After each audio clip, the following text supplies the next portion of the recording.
Alright, welcome to part 44 of Let's Play Knights of the Old Republic. Yeah, what do you want? I don't have as many strange stories like the last one I told you, but I do have a couple about me and the stuff I've done. In one battle above the world of Althir, my unit managed to defeat a force of Althiri 10 times our own size. That battle gained me command of an entire subsect of my clan. For 5 days, they had managed to hold off our forces, keeping us to the outer rings of their world, preventing us from attacking it directly. My task was to assault one of their flanks with a false attack. The Althiri would be drawn out by the units I had sent in. Once they had surrounded those units, the bulk of my forces would attack from the rear and defeat them in detail. Did it work? Things didn't go as I had planned. I saw an opening. A mistake they had made in the disposition of their forces, and took it. While fending off our main force, they had let their fleet split in two. The center of their entire fleet was left exposed. I turned my forces and assaulted the center of their fleet, decimating them. What did they do? Their slow, ponderous ship could not turn to face us without being overwhelmed. The command vessels were destroyed in seconds. Their ranks were thrown into chaos. It was amusing to watch the surviving ships scatter and flee. Several even tried to dive through the plane of the rings to escape us. They were shredded by the rings, or crashed into rocks, or were destroyed by our forces as we pursued them. Warriors do not flee from a battle if they are losing. They fight to the end, as we did against your Jedi Revan. Another time, maybe, I'll tell you about how the war with the Republic went. For now, let's just get on with things. Is there something else you want to know? Hey, don't worry. I think I'll tell you a bit about the recent war we had with the Republic.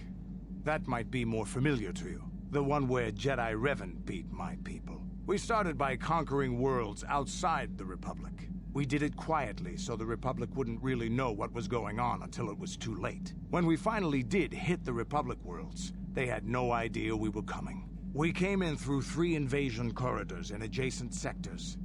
Anyone who put up a fight, or wouldn't fight, was crushed. We razed whole worlds trying to provoke the Republic into fighting us. I don't particularly enjoy wiping out worlds for its own sake, but the cowardly tactics the Republic defenders used left us little choice. What do you mean? Hiding in the homes of civilians, using families as shields, thinking we would not use appropriate force on their bases inside major cities. They underestimated our resolve, and what measures are acceptable in war. Those who cannot defend themselves should not be around those who can in battle. If annihilating a city is the kind of power it takes to overwhelm a Republic shield device, then that's what we did. Necessary force to destroy all opposition. You could have found another way. I have no time or patience for cowards. They deserve to be hunted down and exterminated like vermin. There was no honor in wiping them out like rats. But some of your forces did redeem the Republic in our eyes, especially later. How do you mean? How did they? Later, when Revan had joined the war. But we'll get back to that. We've wasted too much time already. Is there something else you want to know? Hey, don't... We fought against the Republic forces for some time, over the course of many battles. At the start, they were not much of a threat to speak of. But once the Jedi Revan took charge, things began to turn against us. The Republic fleets began to use more than just basic tactics. Feints, counterattacks, mass deceptions. Revan was a genius on the field. Revan abandoned worlds of their defenders so that others would be too fortified to strike, and was willing to make sacrifices in order to advance goals. And in the end, Revan proved too much for us.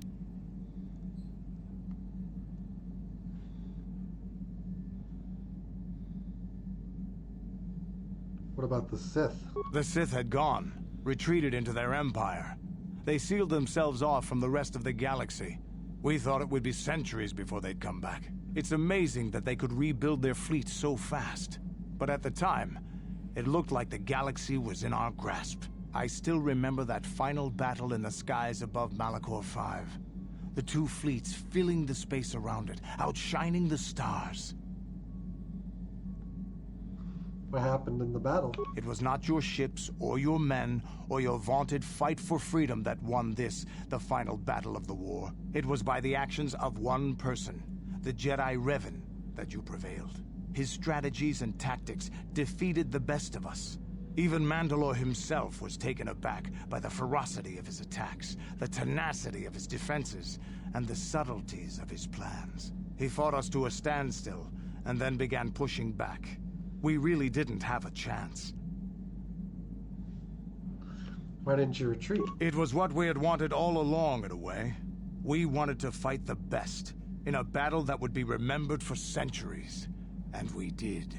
And Revan won. I don't hold a grudge against Revan, and neither do any of my people. It was the greatest moment of my life to be in that battle. If Revan had been a Mandalorian, nothing in the galaxy would have stopped us. But wishing for the past to be different is useless. Better look to the future, as we should now. We'll talk more later, I think. Is there something else you want to know? Hey, the war we had with the Republic was supposed to be the most glorious battle in our history. But it was a very costly one. I guess we didn't think of how much we could lose in it. How much did you lose? There weren't many of us after that last battle. Mandalore himself was killed at the hands of the Jedi Revan. The best of us could not defeat him. After that last battle, those of us that survived were stripped of our weapons, our armor, and our basilisks. Revan's forces destroyed them while we were forced to watch. Those who hadn't fled earlier were left with nothing to call their own. No weapons, no armor, only the honor of having fought in the battle we just lost. For many, this was not enough. While the rest of us were sent into exile on the Outer Rim, they tried to relive the old days, raiding worlds. They're nothing more than bandits now. And you eventually came to Terrace. Yeah, I came to Terrace. And forcing for Davik was not stimulating. The gangs on Terrace and Davik's rivals were trash. They give no thrill in battle, no honor or glory in defeating them. It was like stepping on bugs. I sought worthy challenges, but the best that Terrace could offer were nothing to me. But I think now, with you, I may finally find opponents worth fighting. I am honored. Maybe later I'll tell you more about what it was like to work for Davik. For now, though, we should get on with our lives. Is there something else you want to know?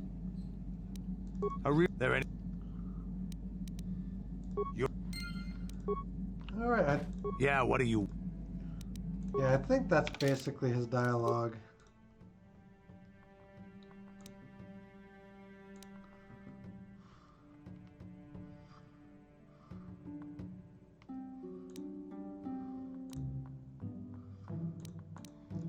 Yeah, there's a lot of dialogue we can deal Statement. through.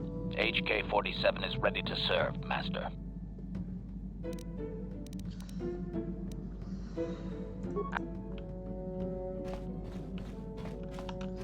Yeah, let's...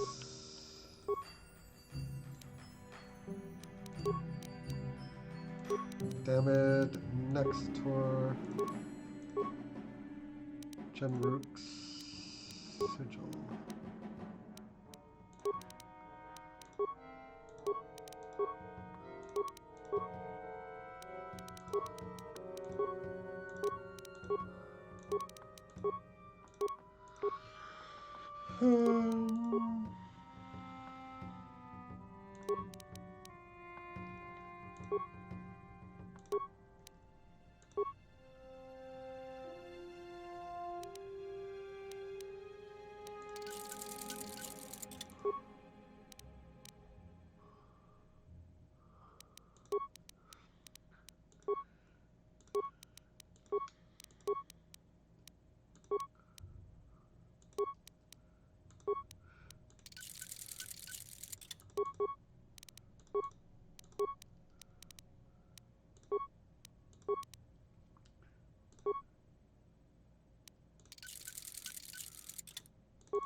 increase the power of some of these attacks.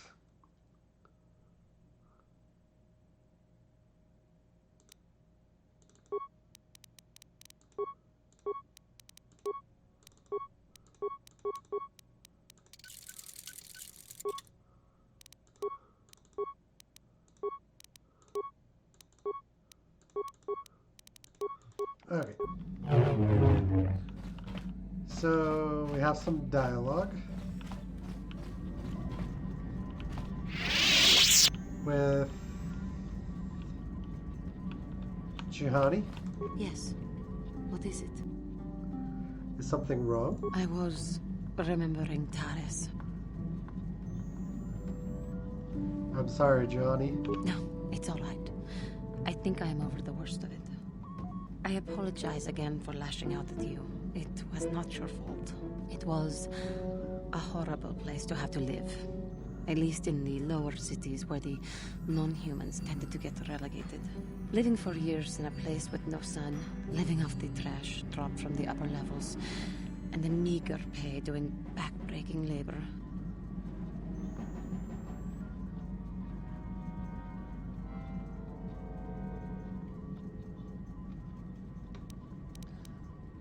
And those raccoons. There was always the danger of raccoons coming up from the sewers, or more mundane predators living and working in the area. My family and I struggled each and every day to make something of our lives. But we could only go so far. Taxes from the corrupt government, more fees from the gangs controlling the streets, and whatever was left paying for what food and medical supplies we could afford.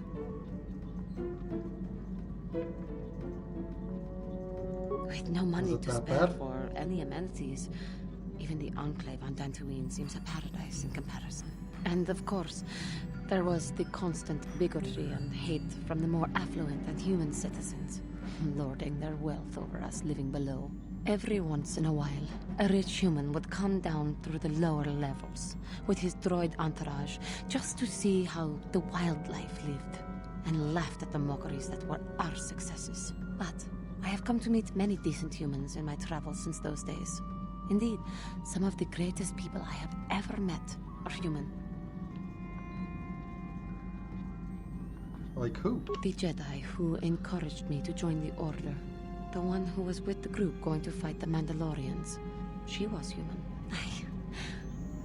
I suppose I see something of her in you when I look. I am sorry. I am getting away from my point. If there even was one. Sometimes I curse the day my parents fled to Taris. But then again, if they had not, I would not be where I am today.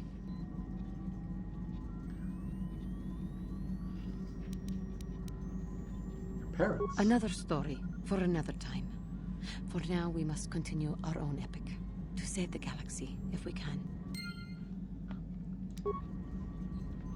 Let's see if we can hard save. How may I be of assistance? What is it you would like to speak to me about? Tell me about your past. Well, I mentioned before that my parents had fled to Taris.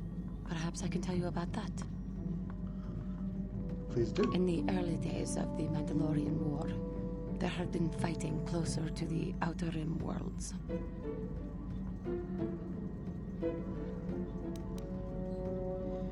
KOTOR was there. Yes. Came from? My people had a great reputation as warriors, and that appealed to the Mandalore version of honor. They sought to test themselves against us, I think. Test themselves by bombing our world, slaughtering my people while they slept or while they ran. How did it happen? They swooped down from space across the world, firing at anything that moved. They used ships in space to destroy all orbital facilities and bombard the surface. We did resist, and in spite of their violent attack, we did stave them off for quite a while. But in the end, we were doomed. The Republic did not help you? We were not members of the Republic. KOTOR was beyond the edge of the Republic, in the Outer Rim.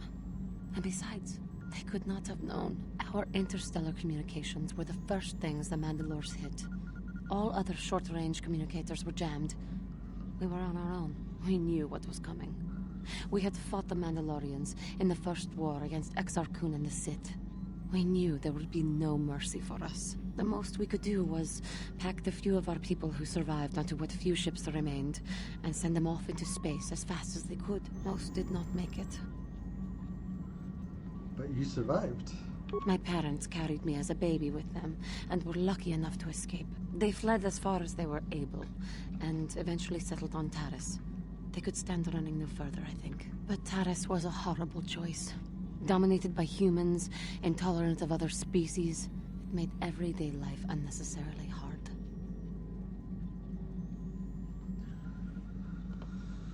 How did your family cope? My father turned to stimulants. He spent much of his time in local bars and dives. But we are warriors. It runs through our blood. And when he was on stims, he became foolish. He let his warrior nature get the best of him. So he would get intoxicated, and he would fight. And finally, one day, he would die. That's tragic. I don't need your sarcasm or your pity. He died at the hands of another, killed by a man who provoked him into a fight and killed him like an animal. I am sorry. I cannot talk about this any longer right now. How may I be of a... What is it you would like to speak to me about? Let's keep going. After my father died, my mother was left to support me alone. A single non-human woman, living in one of the worst, most violent slums on Taris. It was not easy for her. What happened? When my father was killed, it seemed that something in her began to die as well. She worked. She worked as hard as she was able. But over time, she began to waste away. I later learned that she was unable to get enough money to feed both of us, and had to start borrowing from the exchange. A band of cutthroats and smugglers. But even that was not enough. She hid what she was doing from me. She gave most of her food to me so that I would be strong, but she herself was suffering deeply from it. In the end, she could go on no longer, and collapsed at the cantina where she worked one day. Did she die? She never recovered. There was nothing really that I could do for her. She left me no money, and no doctor would see her without being paid first. I sat by her bed for days as she lay there dying. I never want that to happen to someone I care about ever again. But there was still the money she had borrowed. She had never paid it back and made no provisions for her death. You must understand. The exchange is brutal. They care nothing for the life of a sentient being. They are the major suppliers of slaves on Taris. You were enslaved. They thought it would be appropriate that, with my mother owing them money, the debt should be passed on to me. And with no way to pay, they took me by force. You have no idea what it is like to be bound like a beast and treated as such. It was the worst time of my life. They treated me like livestock. They were waiting for a buyer to give them some credit for me when the Jedi came to fight the Mandalorians.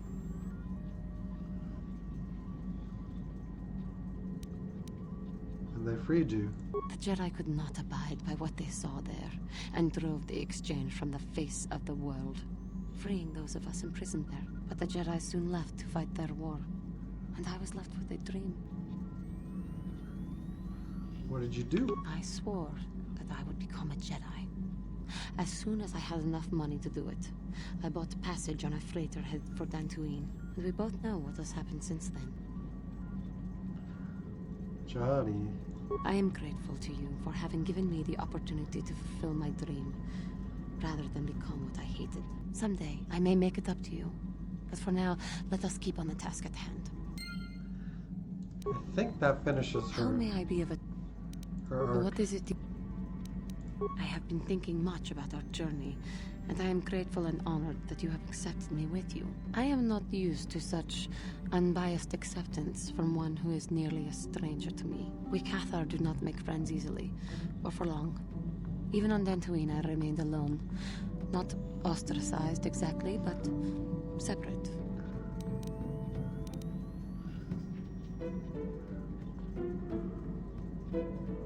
In truth, Tell me I about have your lived in the people. Republic too long, and I know little. I never met any others of my race other than my parents. But we are not diplomats. We do not deal well with groups. This situation is new to me. It is warming. I feel almost welcome. Needed. You seem to be very decisive when it is required of you. It is reassuring to know that I can count on someone like you.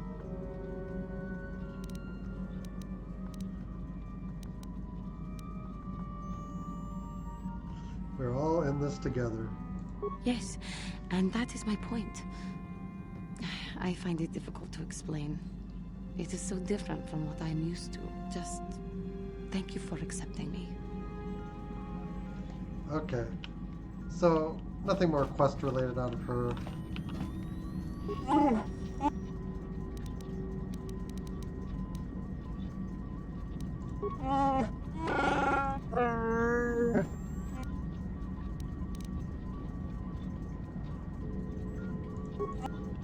Alright, he has nothing new. Give me that spike.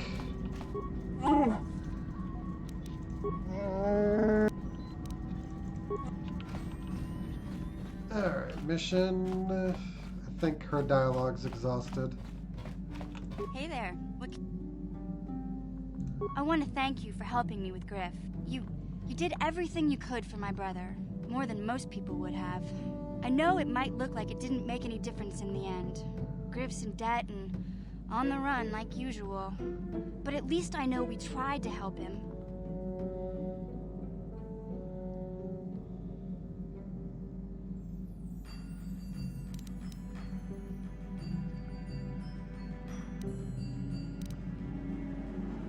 Don't give up on a mission, he could still change. I know people can change no matter how bad they were, but I'm not holding my breath. None of us is perfect, but I've come to realize that Griff is a little less perfect than most. My brother is what he is, but I've learned to deal with that. I'll never forget that he looked after me when I was just a kid, but I don't feel like I owe him anything anymore. So, you're okay? I've made my peace with Griff and what he means to me. If he ever shows up again, I'll deal with him. But I'm not going to dwell on my brother anymore. It's time to move forward. So, is there anything else you need? Okay. Nope. Light side, huh? Alright.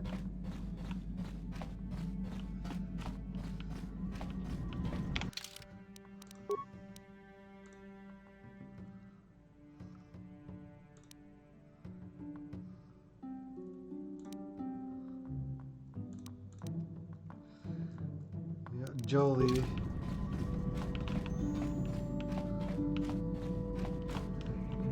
Where you at, Jolie?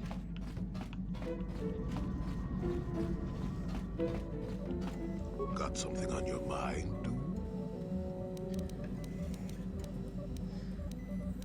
What do you... Well, let's do a How healing many kit. could you ask me? Got something on What do you think of the Sunry verdict? innocent. I don't know what to make of it, to tell the truth. Do you think justice has been done? Of course. I see. I am not so sure. If he did kill that woman, Sunry's going to have to live with that on his conscience. And if he's justified her death in his mind, well, Sunry was a good man once. I only hope that is still the case. I enjoyed his company. I don't want to talk about this anymore. My jaw aches.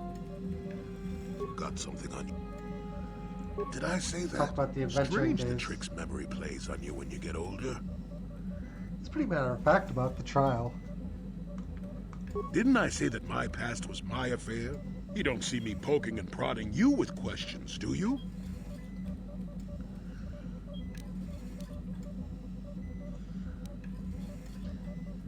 You've already said so much, I'm curious. I'm not here to satisfy your curiosity. No staring at the old man. That's what the sign says, damn it. And besides, you don't really want to hear about me. We're talking ancient history. Probably before you were born.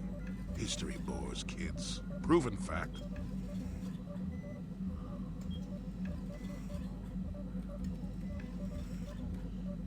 Yeah, well, old people love to talk about history, proven fact. Oh, fine, fine. Have it your way. Just don't cry about it later. Yes, I was an adventurer. Happy now? I wasn't even done with my Jedi training back then. I had a full head of hair and an eagerness to see absolutely everything. Sound familiar? The Council was never happy with willful, brash Jolie Bindo, you see. Even less so when I began my smuggling career. You were a smuggler? Don't look at me like that, damn it. I wasn't always the wrinkled coot I am now, you know. I could still fight, too.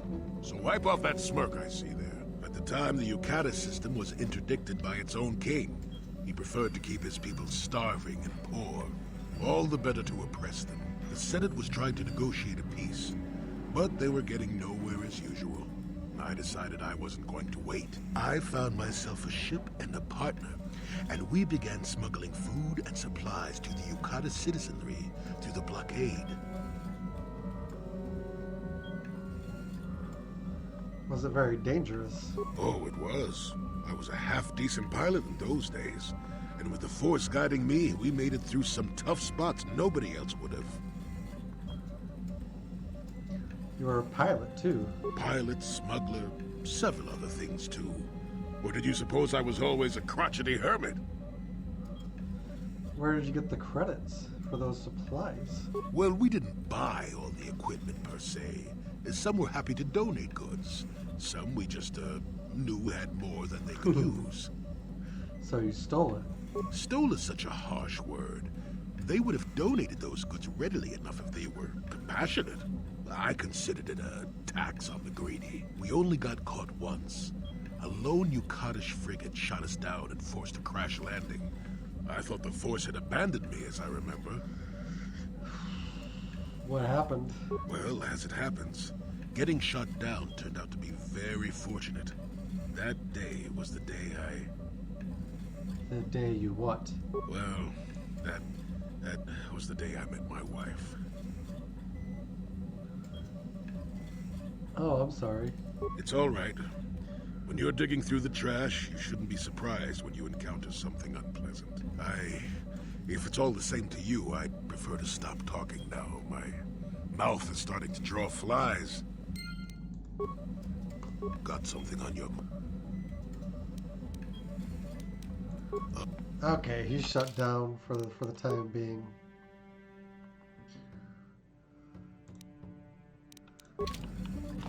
So,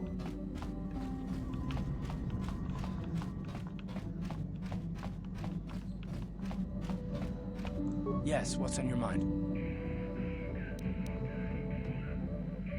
To think that I once looked up to these two as the best that humanity had to offer.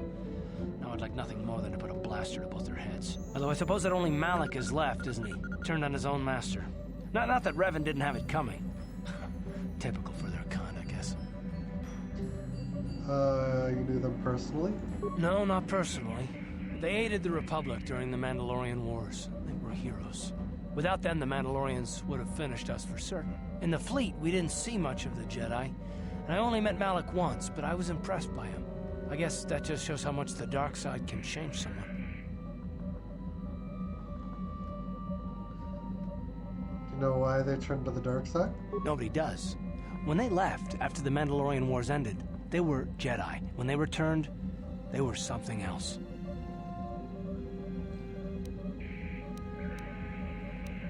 Well, when they returned from wherever they went, they had an entire fleet with them. Nobody knows where they got the ships. They had a lot of them. And as the years have passed, there always seems to be more and more, while our forces dwindle. Did they really get away with it, though? Revan was betrayed by Malik, and Malik hasn't won. In the end, the dark side won't help him.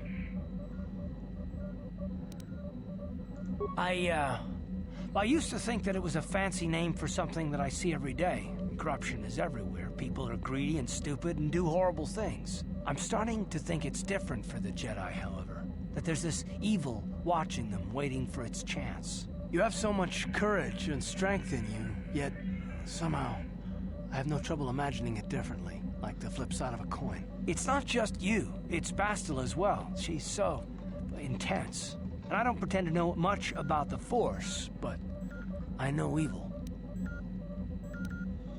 Think Bastila and I are evil? No, of course not. All I'm saying is that when you have so much power, the stakes are higher.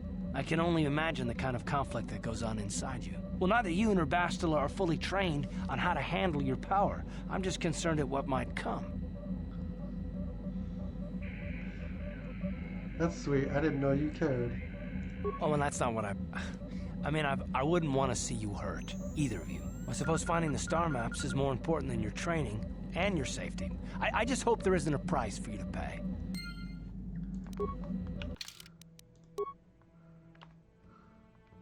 Garth is worried about you, and Bastila is afraid of the temptation of the dark side might destroy you both. Could be right, or he could just be a typically overprotective male. Yes, what's on your... You seem far away. Oh, it's nothing, sorry. Doesn't seem like nothing. I told you my wife died 4 years ago. I've just been trying to remember what she looked like. It shouldn't be so difficult. I can remember things about her, things she did, the way she smiled, what her hair smelled like. Our last fight, just not her face. I try and hold it in my head, but it's gone. I know, is that strange? Maybe I shouldn't be talking to you about this.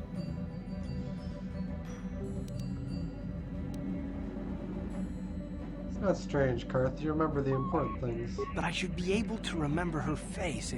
It's frustrating. I feel like I'm losing her. It must look really strange for me to be obsessing like this still. You must think I'm incredibly stupid.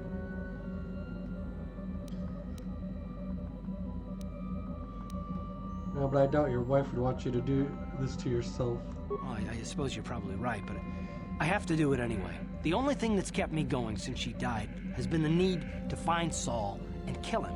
It's better to think about that than anything else. If I can do that, then maybe I can let her go. Let it all go. If we encounter Saul, if we ever have the chance, promise me that I'll be the one to kill him. I have to settle this. I need to.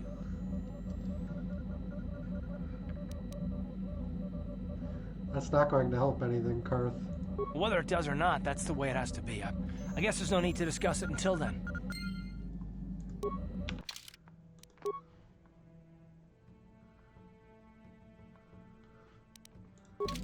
Yes, what's in...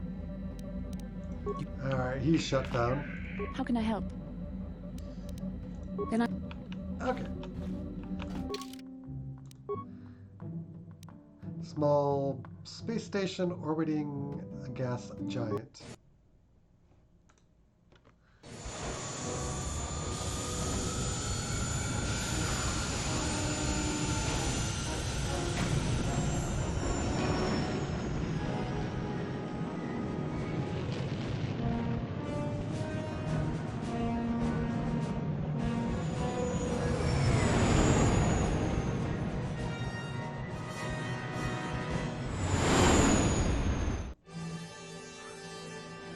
I think this is a small planet and all.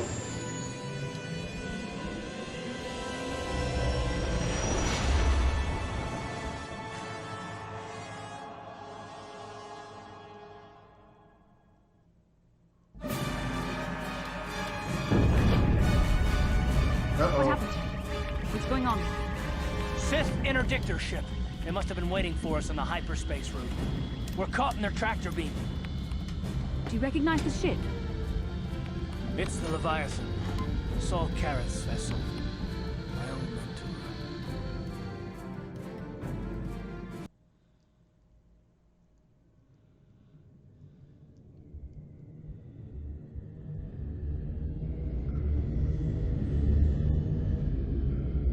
Oh boy.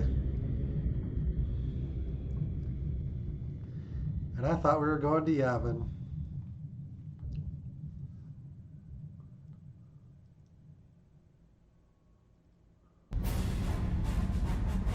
Admiral Carroth taught me everything I know about being a soldier.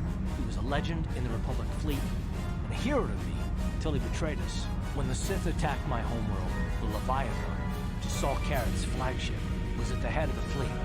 My family was destroyed that day, and my wife died in the Sith bombardment.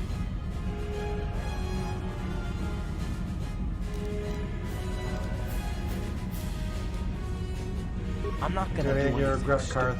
I won't throw our lives away in some mad quest for vengeance, but if I get a chance to kill Saul during our escape, nobody better get in our way. Talk of an escape is somewhat premature, don't you think? We don't even have a plan to get out of this mess yet. I'll admit, it won't be easy. Saul's no fool, and he won't underestimate us either. Count on plenty of guards watching every move we make. Maybe Admiral Kareth doesn't know how many of us there are on board. We all have special talents. Talents we could exploit so that one of us could stage a rescue. We just have to figure out who has the best chance to avoid capture so they can come and rescue us later. It's a long shot, but it's our only hope.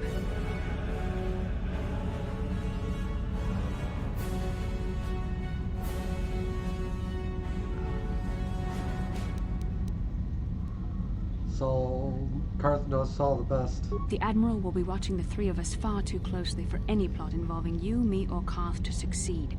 It's going to be up to one of the others to get us out of this. Well, if we're gonna pick someone to save our skins, we better do it quick. In another minute, we're gonna have Sith troops marching up our loading ramp.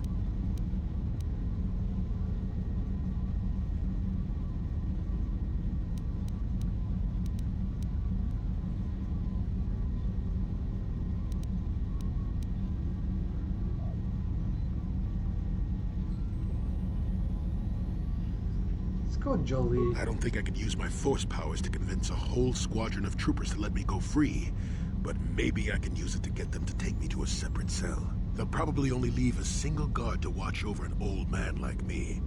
I could use the force to convince the guard to set me free. Then I could free the rest of you.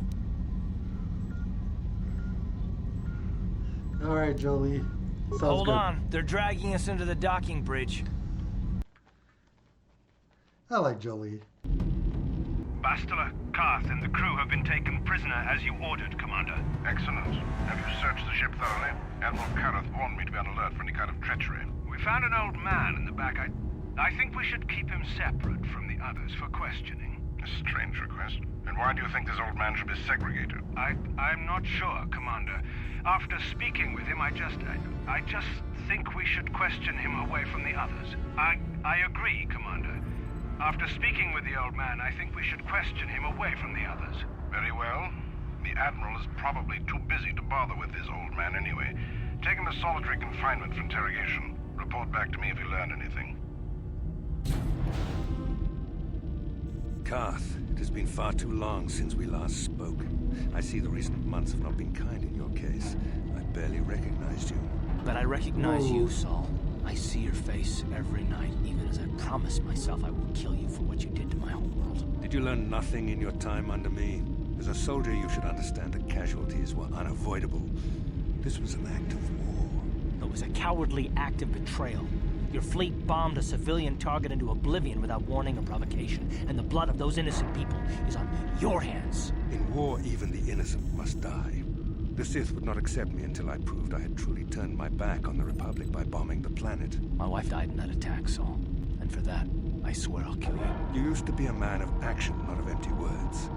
Cling to your lust for revenge if you must, but spare me your tired threats. I've heard them all before. You're an insignificant part of these events anyway. Lord Malak is far more interested in your Jedi companions. He has great plans for them. We will never serve Malak or the dark side. The Sith will be destroyed, Admiral Kareth, as will you if you don't turn away from this path. Your words are brave, Bastila, but the lure of the dark side is hard to resist. Or so I've been told. I wonder if your companion is as devoted to the light as you are. You're wasting your time, Saul. You're defiant. I'm certain Malak will find your loyalty to the Jedi amusing. The Dark Lord would probably reward me if I just killed you once and for all, but he may want to question you given the trouble you've caused him, and the history between you.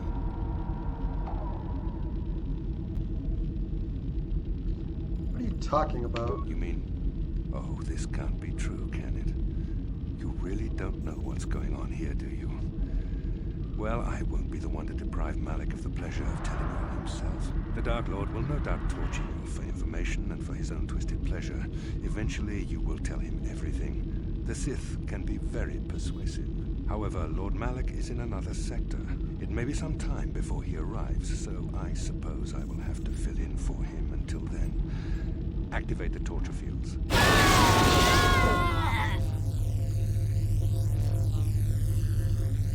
Enough. I don't want them to pass out before I question them. Malik will appreciate any information I can give him when he arrives. Don't waste your breath, Saul. We won't answer any of your questions. I'm sure you won't. However, we both know your friend's loyalties have proven in the past to be somewhat flexible.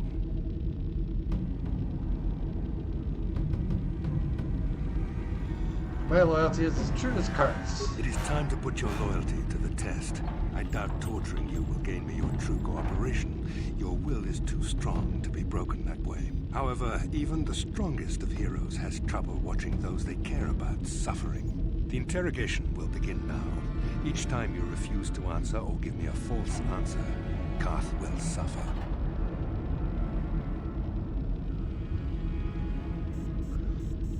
I will not betray the Jedi even to save Karth. My pain is meaningless. Tell him nothing. I tire of these games. Now I want answers. On what planet is the Jedi Academy at which you were trained?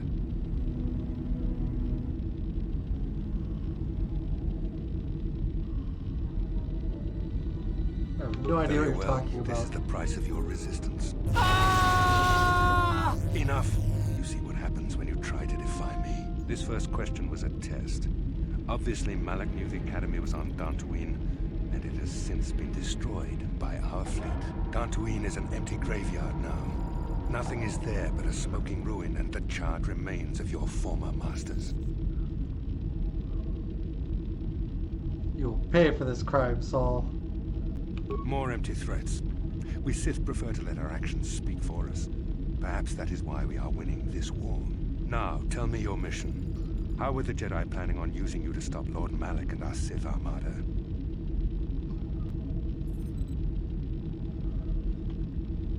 Perhaps you need a reminder of the consequences of refusing to cooperate. No!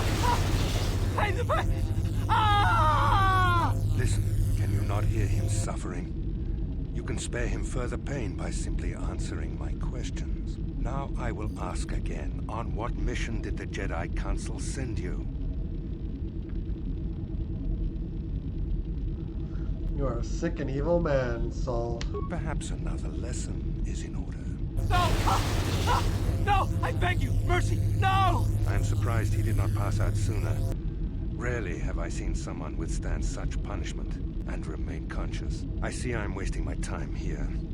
When Malik arrives, you will learn my interrogation techniques are considered merciful among the Sith. I will leave you here in your cell with a small taste of the horrors you will suffer when Lord Malik arrives. Oh. Just leave them on. Don't try to move too quickly. You might not be fully recovered yet. Admiral Kareth had his guards continue to torture you even after you passed out. They tortured all of us, though you got the worst of it by far. Saul wanted them to make us suffer. He's become some sort of sadistic monster. The dark side has perverted him, Karth. Once you start down the tainted path, it leads you ever further into the depths of evil. I fear he is forever lost.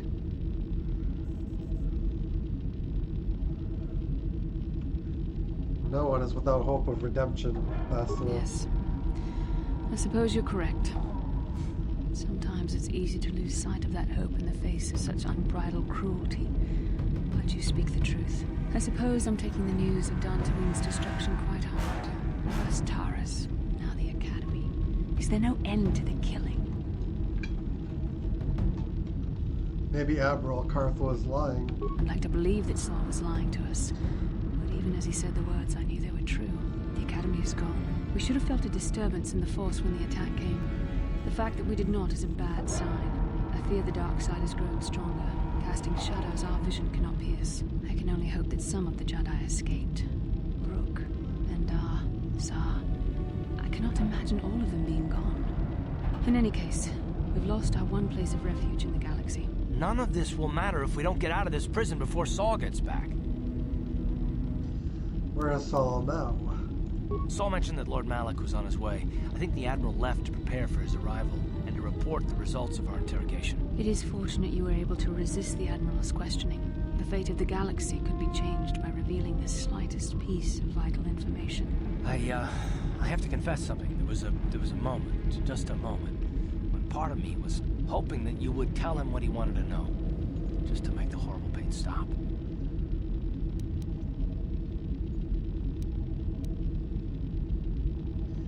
Sorry, Karth. Watching you suffer tore me apart. No, I know you would never do anything to intentionally cause me pain, but you had no other choice. You couldn't betray our cause. I don't honestly know if I could have been as strong in your position. Watch you suffer like that, I might have cracked. Did you feel that? A disturbance in the Force.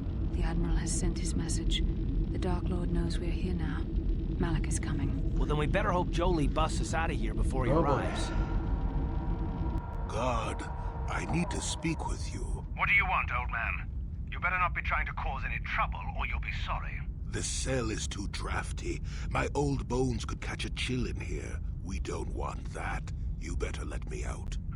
Yes, it's too drafty in there. Your old bones might catch a chill. We don't want that. Get out of there. You shouldn't have let me out, Sonny. That was wrong. Admiral Kareth won't be too happy with you disobeying his orders. Yes, what I did was wrong. Very wrong. You deserve to be locked up in the cell for disobeying orders. Yes, I deserve to be locked up for disobeying orders. Oh, that's good.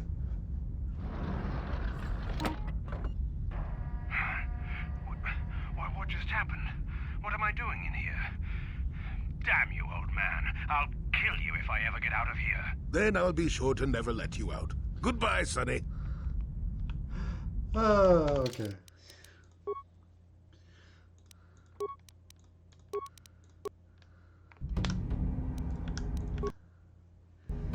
Alright. It's a good place to end the episode, and we will do the escape in the part 45. To be continued, boys and girls.